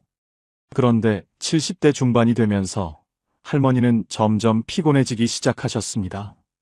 왜냐하면 친구들 중에 몇 분은 할머니를 만날 때마다 자기 자식 자랑만 하시고 또 몇 분은 늘 부정적인 이야기만 하셨거든요. 우리 며느리가 얼마나 못됐는지 아냐? 요새 세상 정말 살기 힘들어. 나 요즘 이것저것 다 아파서 죽을 것 같아. 만날 때마다 이런 이야기만 듣다 보니 할머니는 친구 만나고 나면 오히려 기분이 안 좋아졌습니다. 어느 날 할머니가 결심을 하셨습니다. 이제 나도 나이 들었는데 힘든 관계까지 억지로 유지할 필요 없겠다. 그래서 조용히 서서히 연락을 줄이기 시작하셨어요. 먼저 전화 안 하고 모임 참석도 빼기 시작하고 처음엔 좀 미안하고 불안하셨대요. 내가 너무 이기적인 건가? 친구들이 서운해하면 어떡하지? 그런데 시간이 지나니까 오히려 마음이 편해지더랍니다. 지금 할머니는 진짜 편한 친구 두세 명하고만 연락하며 지내십니다. 만나면 서로 기분 좋아지고 웃음이 나오고 헤어질 때 아쉬운 그런 친구들이요. 할머니가 말씀하시더군요. 나이 들수록 사람은 많을수록 좋은 게 아니더라. 편한 사람만 남아야 해. 외로움보다 더 사람을 늙게 만드는 건 억지 관계에서 오는 피로야. 여러분, 이게 정말 현명한 말씀입니다. 우리는 어렸을 때부터 친구는 많을수록 좋다. 인간관계가 중요하다 이런 말을 들으며 자랐습니다. 물론 틀린 말은 아니에요. 하지만 나이 들면 이야기가 달라집니다. 체력도 떨어지고 시간도 한정되어 있는데 굳이 불편한 관계까지 유지하면서 스트레스 받을 필요가 없는 겁니다. 불편한 관계란 무엇일까요? 만나고 나면 기분이 안 좋아지는 사람, 늘 나한테 뭔가를 요구하는 사람, 내 이야기는 안 듣고 자기 이야기만 하는 사람, 나를 깎아내리거나 비교하는 사람. 이런 사람들은 과감히 정리하셔야 합니다. 나이 들어서까지 그런 사람들한테 에너지 쏟을 여유가 없습니다. 그래도 오랜 친구인데 어떻게 그렇게 하냐 하실 수도 있습니다. 물론 오랜 인연이 소중하긴 하지요. 하지만 여러분, 오래 안다고 해서 꼭 좋은 관계는 아닙니다. 오히려 오래된 관계일수록 서로 습관적으로 상처 주고받는 경우도 많거든요. 그런 관계라면 정리하는 게 서로에게 좋을 수도 있습니다. 그렇다고 싸우거나 절교 선언할 필요는 없습니다. 그냥 조용히 연락을 줄이면 됩니다. 먼저 전화 안 하고, 모임 참석 안 하고, 그렇게 자연스럽게 멀어지면 됩니다. 처음엔 미안하고 불안할 수 있는데, 조금 지나면, 아, 이게 편하구나 하는 걸 느끼실 겁니다. 그리고 중요한 건 사람을 정리한다고 해서 외로워지는 게 아니라는 겁니다. 오히려 정리하고 나면 진짜 소중한 사람들이 보입니다. 만나면 편하고 웃음이 나오고 서로 힘이 되는 그런 사람들 말이지요. 그런 사람 한두 명만 있어도 노년은 외롭지 않습니다. 연락이 줄어도 불안하지 않은 사람, 혼자여도 초조하지 않은 사람, 불편한 관계는 조용히 내려놓을 줄 아는 사람. 이런 사람은 이미 팔자를 다 타고난 사람입니다. 자, 여러분. 지금까지 나이 들어 세상에서 가장 팔자 좋은 사람의 8가지 특징에 대해 말씀드렸습니다. 다시 한번 정리해 볼까요? 첫째, 죽을 때까지 내 집에서 사는 사람. 둘째, 매달 꼬박꼬박 나오는 연금이 있는 사람. 셋째, 혼자서도 기가 막히게 잘 노는 사람. 넷째, 돈 걱정 없이 두 다리 뻗고 잠드는 사람.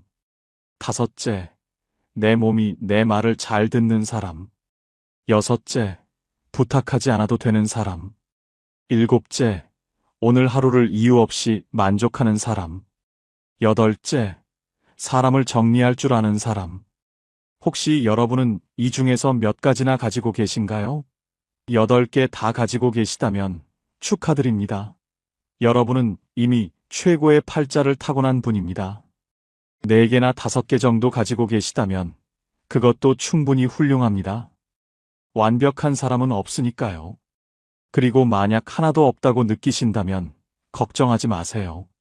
지금부터라도 하나씩 만들어 가시면 됩니다. 중요한 건 말입니다. 이 8가지는 사실 돈이나 지위로 살 수 있는 게 아니라는 겁니다. 이건 태도이고 선택이고 마음가짐입니다.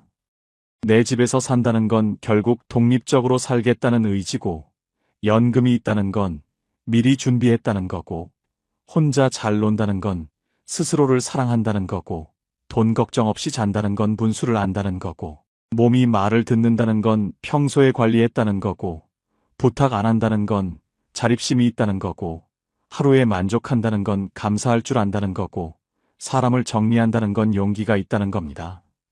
결국 이 모든 건 나를 존중하고 나를 지키는 삶으로 귀결됩니다. 나이 들수록 남한테 기대지 않고 남과 비교하지 않고 내 방식대로 당당하게 사는 것. 이게 진짜 팔자 좋은 사람의 모습입니다. 여러분, 오늘 이 이야기를 들으시면서 혹시 마음에 와닿는 부분이 있으셨나요? 아니면 나도 저렇게 살고 싶다 하는 생각이 드셨나요? 그렇다면 오늘부터 작은 것 하나라도 시작해 보세요. 집 정리하기, 연금 알아보기, 혼자 할 수 있는 취미 찾기, 작은 돈이라도 모으기, 산책 시작하기, 스마트폰 배우기, 오늘 하루에 감사하기, 불편한 사람과 거리 두기. 뭐든 좋습니다. 나이 든다는 건 끝이 아니라 새로운 시작입니다. 더 이상 남을 위해 살지 않아도 되는, 오롯이 나를 위해 살 수 있는 시간이거든요. 그러니 부디 여러분의 노년이 비교와 후회가 아닌 평화와 감사로 채워지길 바랍니다. 오늘 이야기가 여러분의 마음에 작은 위로가 되었다면 구독과 좋아요로 저에게 힘을 보태주시면 감사하겠습니다. 친구와 지인들에게 카톡으로 많이 공유해주세요. 여러분 모두 노년의 팔자 좋은 사람으로 사시길 진심으로 응원합니다. 지금까지 황금노후였습니다. 감사합니다. 우리는 팔자 좋다는 말을 잘못 이해하고 살았습니다. 팔자 좋은 노후는 돈 많은 노후, 자식 잘된 노후, 건강한 노후라고 생각했습니다.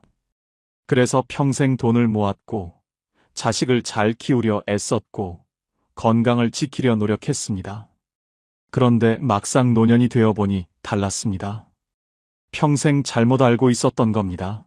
73세 김정수 씨는 재산이 20억이 넘습니다. 서울에 아파트가 있고, 예금도 있고, 연금도 나옵니다. 돈 걱정은 없습니다. 그런데 정수 씨는 불안합니다. 왜 그럴까요? 밤마다 통장 잔고를 확인합니다. 이 돈으로 얼마나 더 살 수 있을까? 병원비 많이 나오면 어떡하지? 요양원 가려면 얼마나 들까? 돈이 많은데도 돈 걱정을 합니다. 자식들이 자기 재산을 노리는 것 같아서 의심하고 사기당할까봐 사람도 못 만나고 돈 쓰는 것도 아깝고 돈은 많은데 불행합니다. 정수 씨는 제게 말했습니다. 돈이 많으면 행복할 줄 알았는데 돈이 많아도 불안하더라고요. 69세 박미숙 씨는 자식이 잘 됐습니다. 아들은 대기업 임원, 딸은 의사입니다. 손주들도 명문대 다니고 집도 잘 살고 자랑할 게 많습니다. 그런데 미숙 씨는 외롭습니다. 자식들은 바빠서 자주 못 옵니다. 명절에 한 번, 생일에 한 번 보는 게 전부입니다. 전화는 일주일에 한 번 할까 말까입니다. 미숙 씨는 친구들 만나면 자식 자랑을 합니다. 우리 아들이 이번에 또 승진했어. 우리 딸이 병원에서 인정받는데. 자랑은 하는데 마음은 허전합니다. 집에 돌아오면 텅 빈 집이 너무 넓게 느껴집니다. 미숙 씨는 제게 말했습니다. 자식 잘 되면 행복할 줄 알았는데 자식이 잘 돼도 외롭더라고요. 우리가 생각한 팔자 좋은 노후는 이런 게 아니었습니다. 돈 많고 자식 잘 되고 건강하면 당연히 행복할 줄 알았습니다. 그런데 실제로는 그렇지 않았습니다. 돈 많아도 불안하고, 자식 잘 돼도 외롭고, 건강해도 무료합니다. 그렇다면 진짜 팔자 좋은 노후는 무엇일까요? 2025년 한국보건사회연구원이 발표한 노년 삶의 질 연구 결과를 보면 노후 만족도가 높은 사람들의 공통점은 소유가 아니라 상태였습니다. 무엇을 가졌느냐가 아니라 어떤 상태로 사느냐가 중요했습니다. 팔자 좋은 노후는 많이 가진 노후가 아니라 편안한 상태로 사는 노후였습니다. 그렇다면 그 편안한 상태는 무엇일까요? 노후에 진짜 팔자 좋은 사람에게는 공통점이 있습니다. 첫째, 남에게 기대지 않는 사람입니다. 자식에게 기대지 않고, 친구에게 기대지 않고, 국가에게 기대지 않습니다. 물론 도움을 받을 수는 있습니다. 하지만 도움이 없어도 살 수 있습니다. 자식이 찾아오면 반갑지만 안 와도 괜찮습니다. 친구가 연락하면 좋지만 안 해도 괜찮습니다. 연금이 나오면 고맙지만 적어도 살 수 있습니다. 이렇게 기대하지 않으니 실망도 없고 섭섭함도 없고 원망도 없습니다. 그래서 마음이 편합니다. 72세 이경자 씨는 혼자 삽니다. 자식은 외국에 있고 친구도 많지 않고 연금도 적습니다. 그런데 경자 씨는 편안합니다. 나는 나만 챙기면 되니까 편해요. 자식 눈치 안 봐도 되고 친구 눈치 안 봐도 되고 내 마음대로 살 수 있어요. 경자 씨는 아침에 일어나서 하고 싶은 것을 합니다. 산책 가고 싶으면 가고 집에 있고 싶으면 있고 밥 먹고 싶으면 먹고 안 먹고 싶으면 안 먹습니다. 누구 눈치 안 보고 삽니다. 그게 팔자 좋은 겁니다. 둘째, 혼자 있어도 무너지지 않는 사람입니다. 혼자 있으면 외롭지만 외로움이 무너뜨리지는 못합니다. 혼자 밥 먹어도 밥맛이 나고 혼자 TV 봐도 재미있고 혼자 산책해도 기분이 좋습니다. 물론 누군가와 함께하면 더 좋습니다. 하지만 혼자여도 괜찮습니다. 혼자를 견디는 게 아니라 혼자를 즐깁니다. 70세 최동수 씨는 혼자 사는데 외로워하지 않습니다. 나는 혼자 있는 게 편해요. 아침에 일어나서 커피 한 잔 마시고 신문 보고 산책 나가고 도서관 가서 책 읽고 집에 와서 음악 듣고 그렇게 하루를 보내요. 외롭다는 생각이 안 들어요. 동수 씨는 혼자 있는 시간을 즐깁니다. 누군가 필요해서 만나는 게 아니라 만나고 싶어서 만납니다.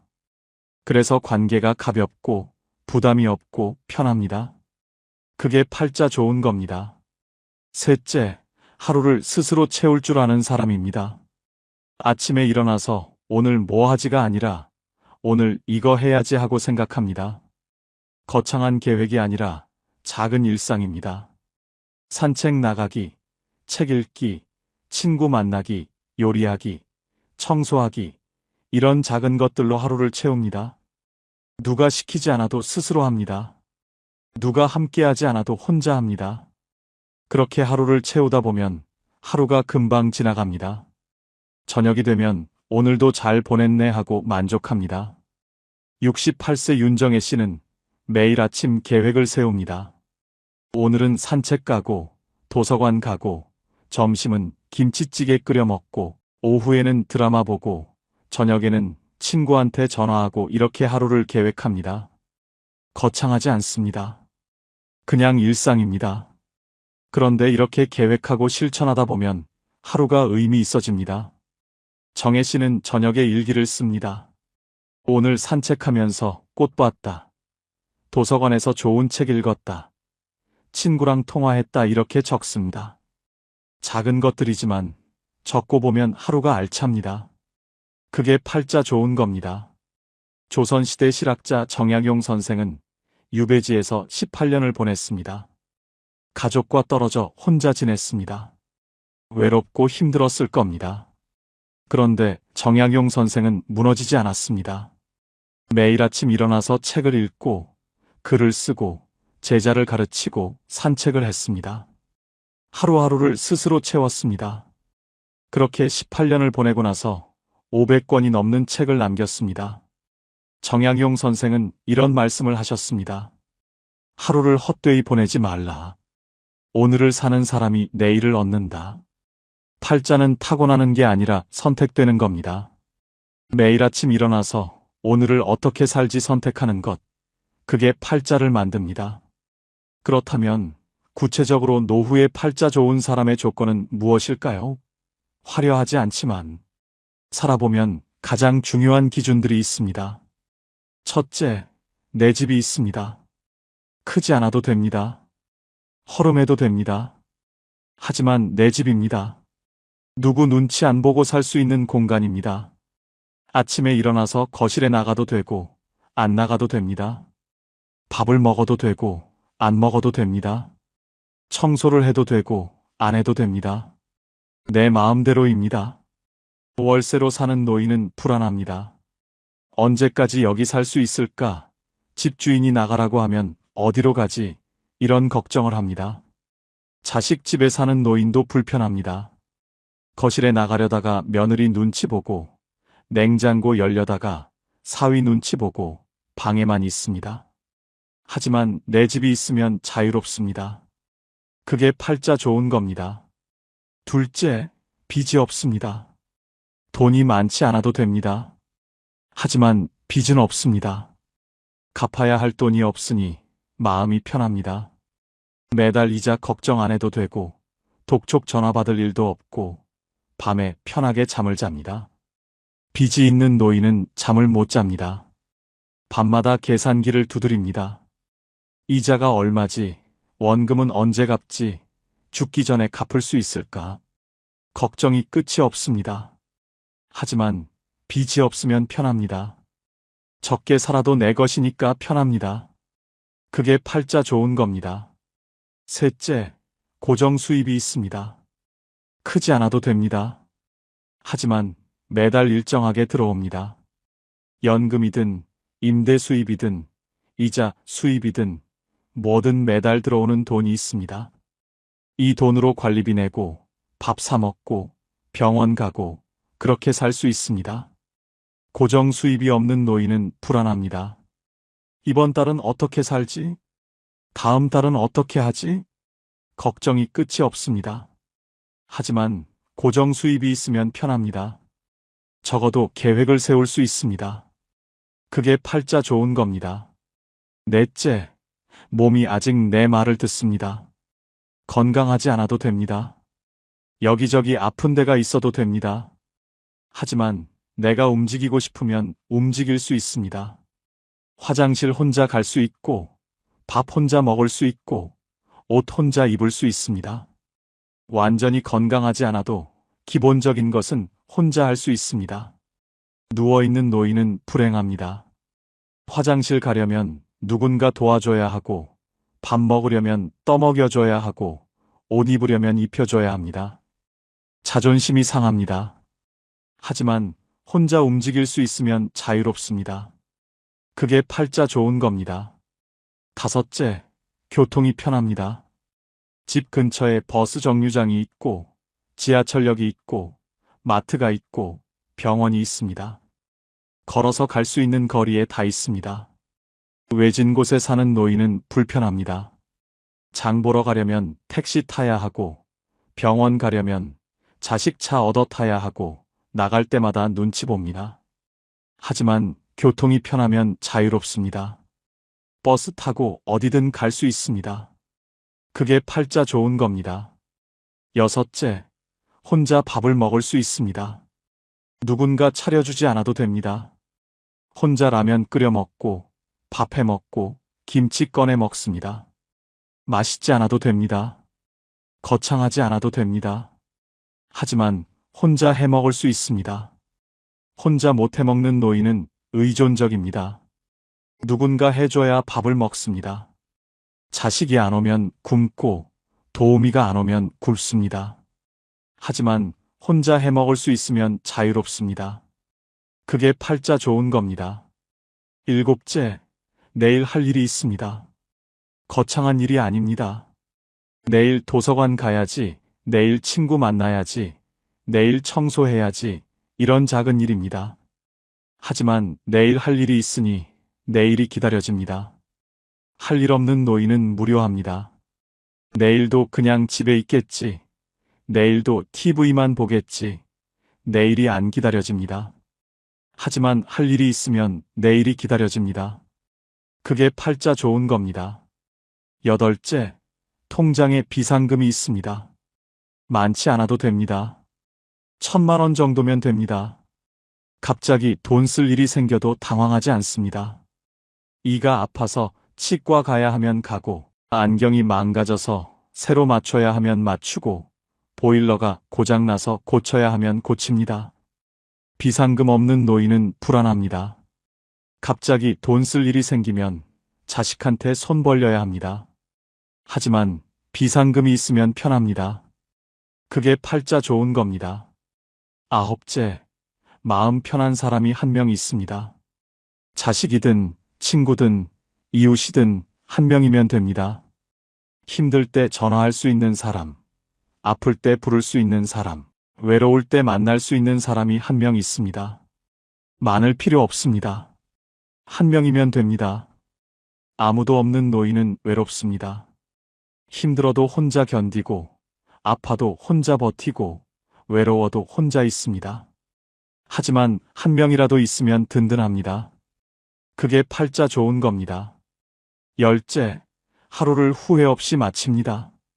저녁에 잠자리에 들 때 오늘 잘 보냈네 하고 생각합니다. 후회가 없습니다. 오늘 그 사람한테 그렇게 말할 걸, 오늘 그거 할 걸, 이런 후회가 없습니다. 오늘 할 일을 했고, 오늘 만날 사람을 만났고, 오늘 하루를 살았습니다. 그래서 편하게 잠듭니다. 후회 많은 노인은 잠을 못 잡니다. 밤마다 후회합니다. 하지만 후회 없이 사는 노인은 편하게 잠듭니다. 그게 팔자 좋은 겁니다. 이 10가지가 노후에 팔자 좋은 사람의 현실적 조건입니다. 화려하지 않습니다. 거창하지 않습니다. 하지만 살아보니 가장 중요한 것들입니다. 이 중에서 5가지만 있어도 노후는 편안합니다. 10가지 다 있으면 노후는 축복입니다. 인생은 버텨낸 사람이 아니라 자기 하루를 지킨 사람이 이깁니다. 버티는 건 괴롭습니다. 이를 악물고 버티고, 참고 버티고, 견디고 버팁니다. 하지만 자기 하루를 지키는 건 편합니다. 오늘 하루 내가 하고 싶은 것 하나 하고, 내가 먹고 싶은 것 하나 먹고, 내가 만나고 싶은 사람 하나 만나고, 그렇게 하루를 지킵니다. 버티는 사람은 언젠가 무너집니다. 하지만 하루를 지키는 사람은 무너지지 않습니다. 오늘 하루를 지켰으니 내일도 지킬 수 있습니다. 그렇게 하루하루 지키다 보면 1년이 되고 10년이 됩니다. 성공이 아니라 존엄이 노후의 기준입니다. 노후는 뭔가를 이루는 시간이 아닙니다. 뭔가를 지키는 시간입니다. 내 자존심을 지키고, 내 자유를 지키고, 내 하루를 지킵니다. 크게 성공하지 않아도 됩니다. 하지만 존엄은 지켜야 합니다. 누구한테 손 벌리지 않고, 누구한테 눈치 보지 않고, 내 힘으로 삽니다. 그게 존엄입니다. 그리고 그 존엄이 노후를 지킵니다. 70대가 넘어서야 깨달은 분들이 한결같이 말씀하셨습니다. 진작 알았더라면 얼마나 좋았을까 하지만 지금 이 이야기를 들으신 여러분은 다릅니다. 여러분은 그들보다 앞서 있습니다. 노후에 가장 팔자 좋은 사람은 대단한 사람이 아니라 오늘 하루를 스스로 책임질 수 있는 사람입니다. 아침에 눈 뜨고 밥 먹고 산책 나가고 사람 만나고 책 읽고 저녁에 편하게 잠드는 사람입니다. 거창하지 않습니다. 하지만 그게 팔자 좋은 삶입니다. 우리는 평생 주는 것만 배웠지 멈추는 것은 배우지 못했습니다. 하지만 이제는 압니다. 조금 덜 해주는 것도 사랑이라는 걸요. 이제는 조금 짐을 내려놓아도 됩니다. 이제는 나를 위해 살아도 됩니다. 평범하지만 소소하고 행복한 여러분의 인생을 즐기세요.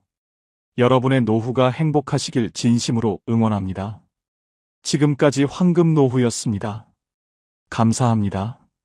노후에 팔자 좋다는 말, 우리는 언제부터 돈 많고 자식 잘된 사람을 떠올리게 되었을까요? 강남에 아파트 서너 채 가진 사람, 자식이 의사나 변호사인 사람, 해외여행 자주 다니는 사람. 그런 사람들을 보면서 저 사람 참 팔자 좋다고 말합니다. 하지만 정말 그럴까요? 진짜 팔자 좋은 노후는 버틸 필요가 없는 삶입니다. 누구 눈치 안 보고, 누구한테 기대지 않고, 혼자 있어도 무너지지 않고, 오늘 하루를 스스로 채울 수 있는 삶. 그게 진짜 상팔자입니다. 오늘 이 이야기를 끝까지 들으시면 노후를 천국처럼 사는 사람들의 공통점을 분명히 알게 되실 겁니다. 옛사람들은 인생길을 걸으며 나누는 담담한 이야기를 노정한담이라고 불렀습니다. 목적지보다 그 길 위에서 나눈 말들이 더 오래 남았지요. 급하게 답을 찾으려 하지 않고 그저 걸으며 서로의 이야기를 듣고 가끔 고개를 끄덕이고 그렇게 함께 길을 걷는 것. 그게 노정한담이었습니다. 나이가 들수록 우리는 더 많은 조언보다 이해받는 이야기를 원합니다. 누군가 나를 가르치려 들기보다 내 이야기를 들어주고 그럴 수 있지요 하고 고개를 끄덕여주는 사람을 찾게 됩니다. 그리고 노후가 될수록 신기한 일이 벌어집니다.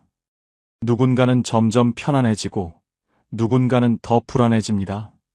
똑같이 나이를 먹는데 어떤 사람은 하루하루가 평온하고 어떤 사람은 하루하루가 무거워집니다.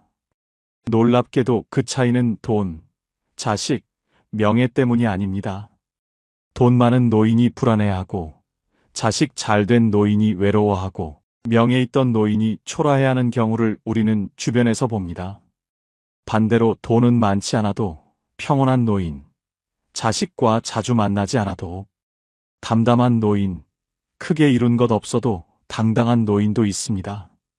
실제 노년 상담 사례에서도 삶의 만족도를 가르는 기준은 전혀 다른 곳에 있었습니다. 재산 규모도 아니고 자식의 성공도 아니고 건강 상태도 아니었습니다. 그렇다면 무엇이 노후를 가른 걸까요? 오늘은 인생 후반길에서 만난 가장 팔자 좋은 사람의 공통점을 노정한담처럼 조용히 나눠보려 합니다. 화려하지 않지만 살아보니 가장 중요했던 것들, 당연해 보이지만 지켜보니 가장 어려웠던 것들, 그 이야기를 시작합니다. 우리는 팔자 좋다는 말을 잘못 이해하고 살았습니다. 팔자 좋은 노후는 돈 많은 노후, 자식 잘된 노후, 건강한 노후라고 생각했습니다. 그래서 평생 돈을 모았고, 자식을 잘 키우려 애썼고, 건강을 지키려 노력했습니다. 그런데 막상 노후가 되어보니 달랐습니다. 73세 김정수 씨는 재산이 20억이 넘습니다. 서울에 아파트가 있고 예금도 있고 연금도 나옵니다. 돈 걱정은 없습니다. 그런데 정수 씨는 불안합니다. 밤마다 통장 잔고를 확인합니다. 이 돈으로 얼마나 더 살 수 있을까? 병원비 많이 나오면 어떡하지? 요양원 가려면 얼마나 들까? 돈이 많은데도 돈 걱정을 합니다. 자식들이 자기 재산을 노리는 것 같아서 의심하고 사기당할까봐 사람도 못 만나고 돈 쓰는 것도 아깝고 돈은 많은데 불행합니다. 정수 씨는 제게 말했습니다. 돈이 많으면 행복할 줄 알았는데 돈이 많아도 불안하더라고요. 69세 박미숙 씨는 자식이 잘 됐습니다. 아들은 대기업 임원, 딸은 의사입니다. 손주들도 명문대 다니고 집도 잘 살고 자랑할 게 많습니다. 그런데 미숙 씨는 외롭습니다. 자식들은 바빠서 자주 못 옵니다. 명절에 한 번, 생일에 한 번 보는 게 전부입니다. 전화는 일주일에 한 번 할까 말까입니다. 미숙 씨는 친구들 만나면 자식 자랑을 합니다. 우리 아들이 이번에 또 승진했어. 우리 딸이 병원에서 인정받는데. 자랑은 하는데 마음은 허전합니다. 집에 돌아오면 텅 빈 집이 너무 넓게 느껴집니다. 미숙 씨는 제게 말했습니다. 자식 잘 되면 행복할 줄 알았는데 자식이 잘 돼도 외롭더라고요. 우리가 생각한 팔자 좋은 노후는 이런 게 아니었습니다. 돈 많고 자식 잘 되고 건강하면 당연히 행복할 줄 알았습니다. 그런데 실제로는 그렇지 않았습니다. 돈 많아도 불안하고 자식 잘 돼도 외롭고 건강해도 무료합니다. 그렇다면 진짜 팔자 좋은 노후는 무엇일까요? 2025년 한국보건사회연구원이 발표한 노년 삶의 질 연구 결과를 보면 노후 만족도가 높은 사람들의 공통점은 소유가 아니라 상태였습니다. 무엇을 가졌느냐가 아니라 어떤 상태로 사느냐가 중요했습니다. 팔자 좋은 노후는 많이 가진 노후가 아니라 편안한 상태로 사는 노후였습니다. 그렇다면 그 편안한 상태는 무엇일까요? 노후에 진짜 팔자 좋은 사람에게는 공통점이 있습니다. 첫째, 남에게 기대지 않는 사람입니다. 자식에게 기대지 않고, 친구에게 기대지 않고, 국가에게 기대지 않습니다. 물론 도움을 받을 수는 있습니다. 하지만 도움이 없어도 살 수 있습니다. 자식이 찾아오면 반갑지만 안 와도 괜찮습니다. 친구가 연락하면 좋지만 안 해도 괜찮습니다. 연금이 나오면 고맙지만 적어도 살 수 있습니다. 이렇게 기대하지 않으니 실망도 없고 섭섭함도 없고 원망도 없습니다. 그래서 마음이 편합니다. 72세 이경자 씨는 혼자 삽니다. 자식은 외국에 있고 친구도 많지 않고 연금도 적습니다. 그런데 경자 씨는 편안합니다. 나는 나만 챙기면 되니까 편해요. 자식 눈치 안 봐도 되고 친구 눈치 안 봐도 되고 내 마음대로 살 수 있어요. 경자 씨는 아침에 일어나서 하고 싶은 것을 합니다. 산책 가고 싶으면 가고 집에 있고 싶으면 있고 밥 먹고 싶으면 먹고 안 먹고 싶으면 안 먹습니다. 누구 눈치 안 보고 삽니다. 그게 팔자 좋은 겁니다. 둘째, 혼자 있어도 무너지지 않는 사람입니다.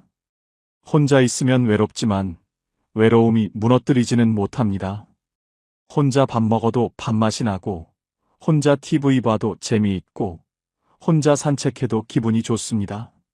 물론 누군가와 함께하면 더 좋습니다. 하지만 혼자여도 괜찮습니다. 혼자를 견디는 게 아니라 혼자를 즐깁니다. 70세 최동수 씨는 혼자 사는데 외로워하지 않습니다. 나는 혼자 있는 게 편해요. 아침에 일어나서 커피 한 잔 마시고 신문 보고 산책 나가고 도서관 가서 책 읽고 집에 와서 음악 듣고 그렇게 하루를 보내요. 외롭다는 생각이 안 들어요. 동수 씨는 혼자 있는 시간을 즐깁니다. 누군가 필요해서 만나는 게 아니라 만나고 싶어서 만납니다. 그래서 관계가 가볍고 부담이 없고 편합니다. 그게 팔자 좋은 겁니다. 셋째, 하루를 스스로 채울 줄 아는 사람입니다. 아침에 일어나서 오늘 뭐 하지가 아니라 오늘 이거 해야지 하고 생각합니다. 거창한 계획이 아니라 작은 일상입니다. 산책 나가기, 책 읽기, 친구 만나기, 요리하기, 청소하기, 이런 작은 것들로 하루를 채웁니다. 누가 시키지 않아도 스스로 합니다. 누가 함께하지 않아도 혼자 합니다. 그렇게 하루를 채우다 보면 하루가 금방 지나갑니다. 저녁이 되면 오늘도 잘 보냈네 하고 만족합니다. 68세 윤정혜 씨는 매일 아침 계획을 세웁니다. 오늘은 산책 가고 도서관 가고 점심은 김치찌개 끓여 먹고 오후에는 드라마 보고 저녁에는 친구한테 전화하고 이렇게 하루를 계획합니다. 거창하지 않습니다. 그냥 일상입니다. 그런데 이렇게 계획하고 실천하다 보면 하루가 의미 있어집니다. 정혜 씨는 저녁에 일기를 씁니다. 오늘 산책하면서 꽃 봤다. 도서관에서 좋은 책 읽었다. 친구랑 통화했다 이렇게 적습니다. 작은 것들이지만 적고 보면 하루가 알찹니다. 그게 팔자 좋은 겁니다. 조선시대 실학자 정약용 선생은 유배지에서 18년을 보냈습니다. 가족과 떨어져 혼자 지냈습니다. 외롭고 힘들었을 겁니다. 그런데 정약용 선생은 무너지지 않았습니다. 매일 아침 일어나서 책을 읽고 글을 쓰고 제자를 가르치고 산책을 했습니다. 하루하루를 스스로 채웠습니다. 그렇게 18년을 보내고 나서 500권이 넘는 책을 남겼습니다. 정약용 선생은 이런 말씀을 하셨습니다. 하루를 헛되이 보내지 말라. 오늘을 사는 사람이 내일을 얻는다. 팔자는 타고나는 게 아니라 선택되는 겁니다. 매일 아침 일어나서 오늘을 어떻게 살지 선택하는 것, 그게 팔자를 만듭니다. 그렇다면 구체적으로 노후에 팔자 좋은 사람의 조건은 무엇일까요? 화려하지 않지만 살아보면 가장 중요한 기준들이 있습니다. 첫째, 내 집이 있습니다. 크지 않아도 됩니다. 허름해도 됩니다. 하지만 내 집입니다. 누구 눈치 안 보고 살 수 있는 공간입니다. 아침에 일어나서 거실에 나가도 되고 안 나가도 됩니다. 밥을 먹어도 되고 안 먹어도 됩니다. 청소를 해도 되고 안 해도 됩니다. 내 마음대로입니다. 월세로 사는 노인은 불안합니다. 언제까지 여기 살 수 있을까?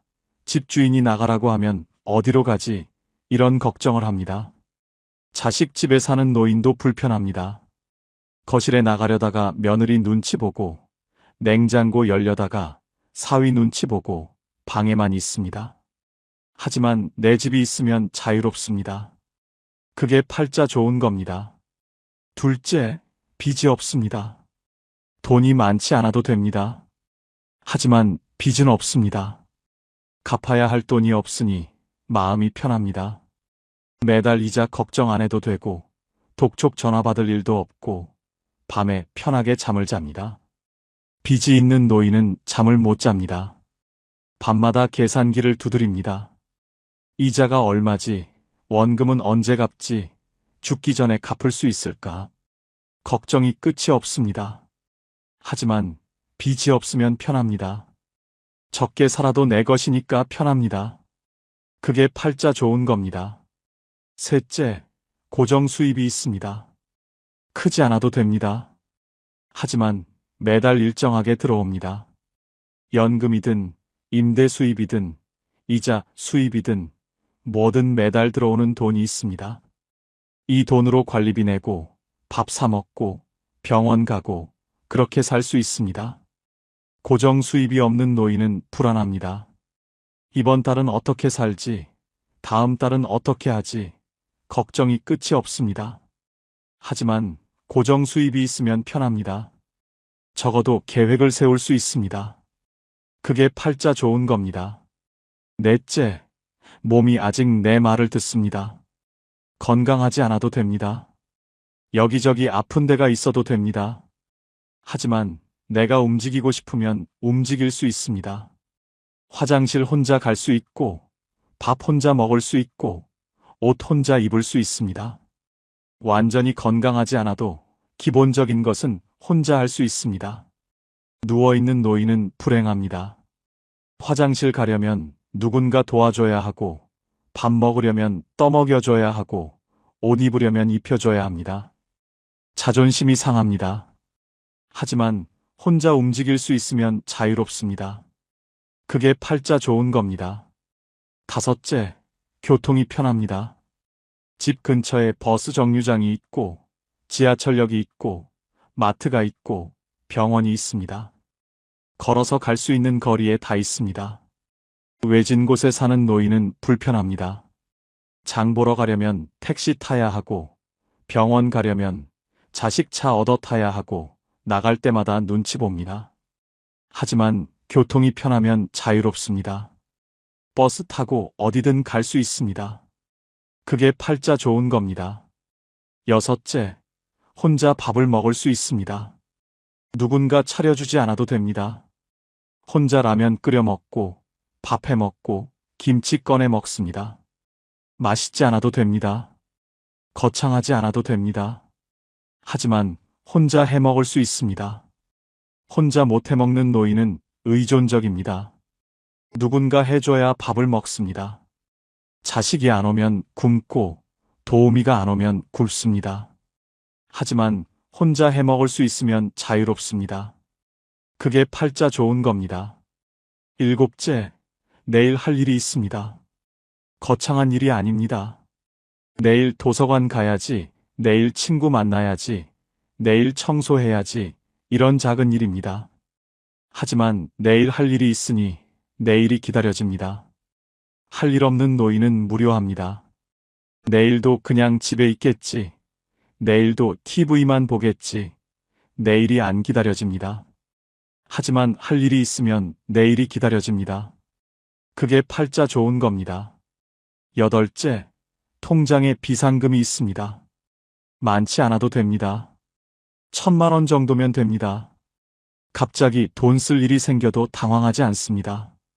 이가 아파서 치과 가야 하면 가고, 안경이 망가져서 새로 맞춰야 하면 맞추고, 보일러가 고장나서 고쳐야 하면 고칩니다. 비상금 없는 노인은 불안합니다. 갑자기 돈 쓸 일이 생기면 자식한테 손 벌려야 합니다. 하지만 비상금이 있으면 편합니다. 그게 팔자 좋은 겁니다. 아홉째, 마음 편한 사람이 한 명 있습니다. 자식이든 친구든 이웃이든 한 명이면 됩니다. 힘들 때 전화할 수 있는 사람, 아플 때 부를 수 있는 사람, 외로울 때 만날 수 있는 사람이 한 명 있습니다. 많을 필요 없습니다. 한 명이면 됩니다. 아무도 없는 노인은 외롭습니다. 힘들어도 혼자 견디고, 아파도 혼자 버티고, 외로워도 혼자 있습니다. 하지만 한 명이라도 있으면 든든합니다. 그게 팔자 좋은 겁니다. 열째, 하루를 후회 없이 마칩니다. 저녁에 잠자리에 들 때 오늘 잘 보냈네 하고 생각합니다. 후회가 없습니다. 오늘 그 사람한테 그렇게 말할 걸, 오늘 그거 할 걸, 이런 후회가 없습니다. 오늘 할 일을 했고, 오늘 만날 사람을 만났고, 오늘 하루를 살았습니다. 그래서 편하게 잠듭니다. 후회 많은 노인은 잠을 못 잡니다. 밤마다 후회합니다. 하지만 후회 없이 사는 노인은 편하게 잠듭니다. 그게 팔자 좋은 겁니다. 이 10가지가 노후의 팔자 좋은 사람의 현실적 조건입니다. 화려하지 않습니다. 거창하지 않습니다. 하지만 살아보니 가장 중요한 것들입니다. 이 중에서 5가지만 있어도 노후는 편안합니다. 10가지 다 있으면 노후는 축복입니다. 그렇다면 이 중에서 가장 중요한 것은 무엇일까요? 노후의 가장 상팔자인 사람의 핵심 5가지를 말씀드리겠습니다. 첫째, 내 집에서 눈치 안 보고 사는 자유입니다. 집이 크든 작든, 낡든 새 것이든 내 집이면 됩니다. 아침에 일어나서 거실 나갈 때 눈치 안 봐도 되고, 냉장고 열 때 눈치 안 봐도 되고, 친구 부를 때 눈치 안 봐도 됩니다. 이게 자유입니다. 75세 김영희 씨는 30평 아파트에 혼자 삽니다. 여기가 내 집이에요. 누구 눈치 안 보고 살 수 있어요. 자식 집에 가면 눈치 봐야 하는데 여기는 내 마음대로예요. 이게 제일 좋아요. 내 집이 있다는 건 자유가 있다는 겁니다. 그게 상팔자입니다. 둘째, 연금이라는 흔들리지 않는 수입입니다. 많지 않아도 됩니다. 매달 80만 원이든 100만 원이든 일정하게 들어옵니다. 이 돈으로 살 수 있습니다. 자식한테 손 안 벌려도 되고, 누구한테 빌릴 필요도 없고, 내 돈으로 삽니다. 73세 박철수 씨는 연금 90만 원으로 삽니다. 많지는 않아요. 하지만 매달 일정하게 나오니까 계획을 세울 수 있어요. 이번 달에 얼마 쓸지 알고, 다음 달에도 얼마 들어올지 알고, 그게 안심이 돼요. 연금이 있다는 건 안정이 있다는 겁니다. 그게 상팔자입니다. 셋째, 혼자서도 잘 노는 능력입니다. 누군가 함께하지 않아도 즐겁습니다. 혼자 산책 나가도 좋고, 혼자 책 읽어도 좋고, 혼자 음악 들어도 좋습니다. 외롭지 않습니다. 혼자 있는 시간이 편합니다. 70세 이순자 씨는 혼자 노는 법을 압니다. 나는 혼자 있는 게 좋아요. 아침에 커피 마시면서 창밖 보는 것도 좋고, 오후에 도서관 가서 책 읽는 것도 좋고, 저녁에 음악 들으면서 뜨개질하는 것도 좋아요. 누군가 필요 없어요. 혼자 노는 능력이 있다는 건 자립이 있다는 겁니다. 그게 상팔자입니다. 넷째, 돈 걱정 없이 잠드는 밤입니다. 통장 잔고가 많지 않아도 됩니다. 하지만 빚은 없고, 내일 당장 돈 쓸 일도 없고, 편하게 잠듭니다. 저녁에 침대에 누워서 내일 뭐 먹지 생각하지, 내일 돈 어떻게 구하지 걱정하지 않습니다. 68세 최정혜 씨는 돈이 많지 않습니다. 하지만 편하게 잠듭니다. 통장에 돈이 많지는 않아요. 하지만 빚도 없고, 당장 쓸 일도 없고, 그래서 편하게 자요. 돈 걱정하면서 자는 것보다 훨씬 나아요. 편하게 잠든다는 건 마음이 편하다는 겁니다. 그게 상팔자입니다. 다섯째, 내 몸이 아직 내 말을 들어주는 삶입니다. 완전히 건강하지 않아도 됩니다. 여기저기 아파도 됩니다. 하지만 내가 걷고 싶으면 걸을 수 있고, 먹고 싶으면 먹을 수 있고, 자고 싶으면 잘 수 있습니다. 내 몸이 내 말을 듣습니다. 72세 윤동철 씨는 무릎이 안 좋습니다. 하지만 걸을 수 있습니다. 무릎이 아파요. 하지만 천천히 걸으면 걸을 수 있어요. 산책도 나가고 마트도 가고 혼자 다 해요. 이게 얼마나 감사한지 몰라요. 내 몸이 내 말을 듣는다는 건 자유가 있다는 겁니다. 그게 상팔자입니다. 독일 철학자 쇼펜하우어는 이런 말을 했습니다. 행복은 가진 것이 아니라 느끼는 것이다. 팔자 좋은 노후는 많이 가진 노후가 아니라 편안하게 느끼는 노후입니다. 돈이 많아도 불안하면 불행하고, 돈이 적어도 편안하면 행복합니다. 자식이 많아도 외로우면 불행하고, 혼자여도 편안하면 행복합니다. 팔자는 조건이 아니라 상태입니다. 어떤 조건에 있느냐가 아니라 어떤 상태로 사느냐가 팔자를 결정합니다. 인생은 버텨낸 사람이 아니라 자기 하루를 지킨 사람이 이깁니다. 버티는 건 괴롭습니다. 이를 악물고 버티고, 참고 버티고, 견디고 버팁니다. 하지만 자기 하루를 지키는 건 편합니다. 오늘 하루 내가 하고 싶은 것 하나 하고, 내가 먹고 싶은 것 하나 먹고, 내가 만나고 싶은 사람 하나 만나고, 그렇게 하루를 지킵니다. 버티는 사람은 언젠가 무너집니다. 하지만 하루를 지키는 사람은 무너지지 않습니다. 오늘 하루를 지켰으니 내일도 지킬 수 있습니다. 그렇게 하루하루 지키다 보면 1년이 되고 10년이 됩니다. 성공이 아니라 존엄이 노후의 기준입니다. 노후는 뭔가를 이루는 시간이 아닙니다. 뭔가를 지키는 시간입니다. 내 자존심을 지키고, 내 자유를 지키고, 내 하루를 지킵니다. 크게 성공하지 않아도 됩니다. 하지만 존엄은 지켜야 합니다. 누구한테 손 벌리지 않고, 누구한테 눈치 보지 않고, 내 힘으로 삽니다. 그게 존엄입니다. 그리고 그 존엄이 노후를 지킵니다. 70대가 넘어서야 깨달은 분들이 한결같이 말씀하셨습니다. 진작 알았더라면 얼마나 좋았을까 하지만 지금 이 이야기를 들으신 여러분은 다릅니다. 여러분은 그들보다 앞서 있습니다. 노후에 가장 팔자 좋은 사람은 대단한 사람이 아니라 오늘 하루를 스스로 책임질 수 있는 사람입니다.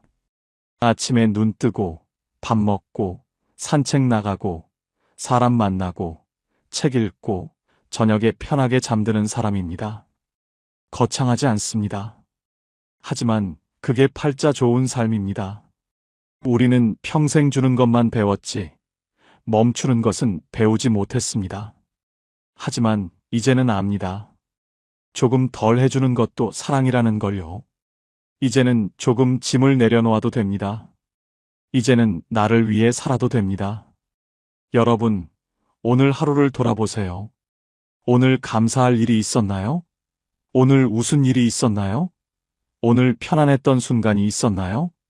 그렇다면 여러분은 이미 팔자 좋은 사람입니다.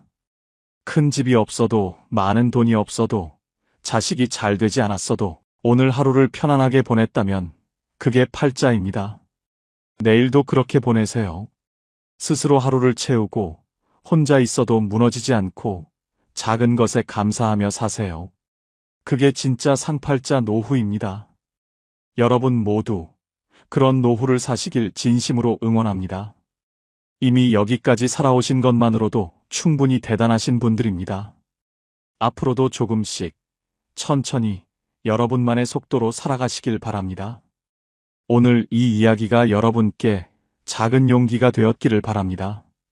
오늘 이 영상이 여러분의 가슴에 와닿으셨다면 구독과 좋아요로 저희와 함께 해주세요. 그리고 댓글로 여러분의 이야기를 들려주시면 정말 기쁠 것 같아요. 여러분 한 분 한 분 모두 평온하고 행복한 노후를 보내시길 진심으로 바랍니다. 지금까지 황금노후였습니다. 감사합니다. 돈이 소용없습니다. 화장실도 혼자 못 가는데. 요양병원 침대에 누워 계신 조병수 어르신이 힘겹게 내뱉은 말입니다. 직원 50명짜리 큰 회사를 운영하셨던 분이에요. 재산도 30억이 넘었습니다. 그런데 갑자기 중풍 하나로 모든 게 끝났어요. 간병인이 기적